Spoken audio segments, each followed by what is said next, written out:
In this video, I'm going to be giving you these KPI card visual designs completely for free.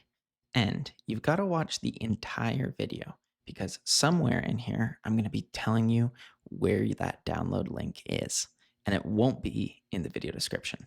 Hey guys, it's Ned and Jai. And today we're here to talk about SVG Sparklines.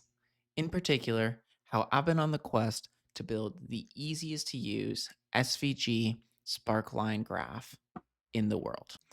Now, I have been building these with the help of AI and with a lot of prompting and mucking around.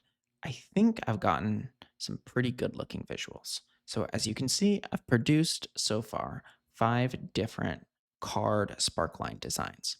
And these are all SVGs, so they would also work in a table. I currently, though, have them displayed in cards. And what I've done is I've set the card value to a measure that has a 0 space width unichar character and then turned off the label. So all you can see on the card is the image of the SVG. The SVGs themselves are really easy to use. So as you can see, you can control both the SVG width and height, which allows you to kind of adjust it along with the image size in the card so it fits really nicely. You can control the stroke color of the line, the gradient color below the line, and then the input table is simply just using a table column. So here, right, you can select your month number, which is what I'm selecting here, and then select your measure that you want to be a Y.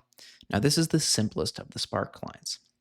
As we go up in complexity, right, so here's the trend line, you start to have more and more inputs.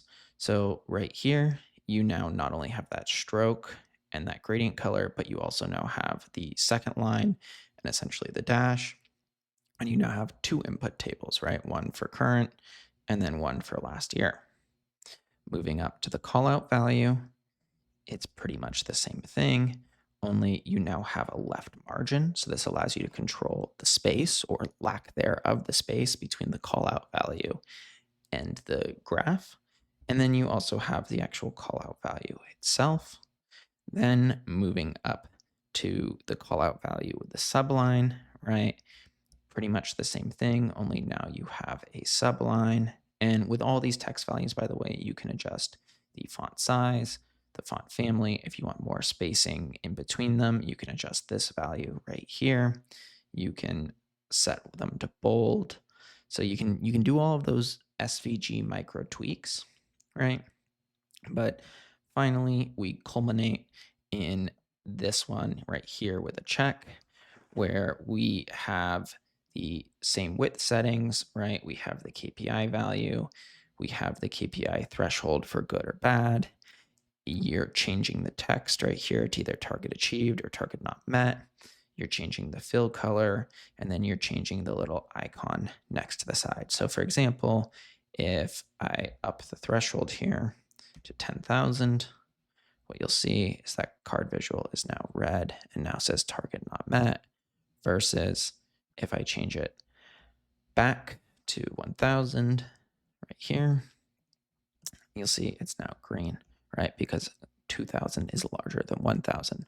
The way these cards are set up is here is my unichar place measure right here. So that's just a 0 with character.